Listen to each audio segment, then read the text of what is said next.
बिस्मिल्लाहिर्रहमानिर्रहीम। फुंसी फोड़े का कामयाब इलाज। फुंसी फोड़ा बेसिकली कैसे बनता है, इसके जिस्म पर फैलने की वजूहात क्या हैं, फुंसी फोड़े के मुतालिक तमाम मालूमात जानने के लिए वीडियो को आखिर तक लाजमी देखिएगा। अस्सलाम वालेकुम नाजरीन, उम्मीद करती हूँ आप सब खैरियत से होंगे। नाजरीन, आज के प्रोग्राम में डिस्कस होगा कि फुंसी फोड़े जिस्म पर क्यों बनते हैं। नाजरीन, आजकल गर्मी का मौसम है और गर्मी के मौसम में बहुत सी बीमारियां पैदा होती हैं और गर्मी की शिद्दत की वजह से बीमारी बढ़ जाती है। फुंसी फोड़े गर्मी से ज़्यादा रिलेटेड होते हैं और यही वजह है कि गर्मी के मौसम में जिस्म पर दाने निकलना शुरू हो जाते हैं। अब अगर ये बात की जाए कि क्या सिर्फ गर्मी के मौसम में ही स्किन प्रॉब्लम्स होती हैं, तो इसका जवाब है नहीं। इन दानों की वजह सिर्फ गर्मी नहीं है, बल्कि और भी बहुत सारी वजूहात हो सकती हैं, लेकिन गर्मी की शिद्दत की वजह से स्किन के अमराज बढ़ जाते हैं। आज के प्रोग्राम में इन तमाम वजूहात का जिक्र करूंगी।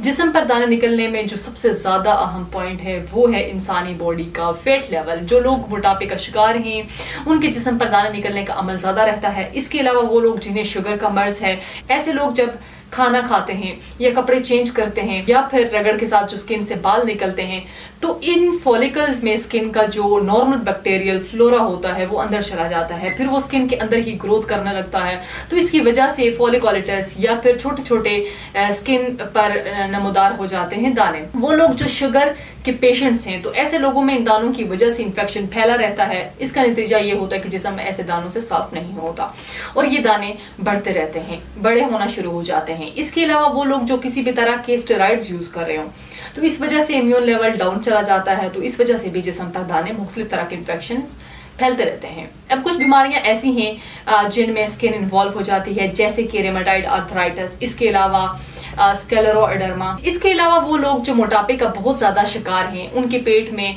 बल पड़ जाते हैं और उन बलों से बहुत ज़्यादा स्वेटिंग रहती है। इस तरह के लोगों को बहुत ज़्यादा स्वेटिंग की वजह से भी मुसलसल ईचिंग रहती है, खारिश रहती है और जिसकी वजह से दाने बनते रहते हैं। इसके अलावा जिस्म के किसी हिस्से पर अगर डायरेक्ट कोई धूप पड़ती है, तो ऐसे लोगों को भी या फिर धूप में बहुत ज़्यादा काम करना पड़े, डायरेक्ट धूप की वजह से अपर लेयर जो होती है स्किन की वो ज़्यादा थिक हो जाती है और साथ ही गर्मी दाने निकलना शुरू हो जाते हैं।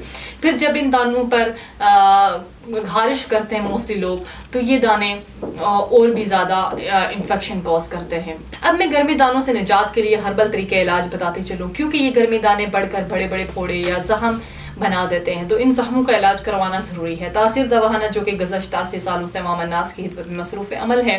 तासीर दवाखाना पर हकीम डॉक्टर तारिक महमूद तासीर स्किन स्पेशलिस्ट हैं, तमाम मरीजों का मायना खुद करते हैं और तासीर दवाखाना में कुदरती जड़ी बूटियों पर तैयार करदा अद्वियात से इलाज किया जाता है। ये अद्वियात जिस्म से हर तरह के इन्फेक्शन का खात्मा करके जिस्म को बैक्टीरिया से महफूज करती हैं, जिस्म से हर तरह के इन्फेक्शन के खतरात को कम करती हैं। अगर आपको भी कोई स्किन डिसऑर्डर है तो क्लिनिक विजिट करें। नेक्स्ट वीडियो में एक नए टॉपिक के साथ दोबारा आपकी खिदमत में हाजिर होंगी। तब तक के लिए मुझे दीजिएगा इजाज़त। खुदा हाफिज़।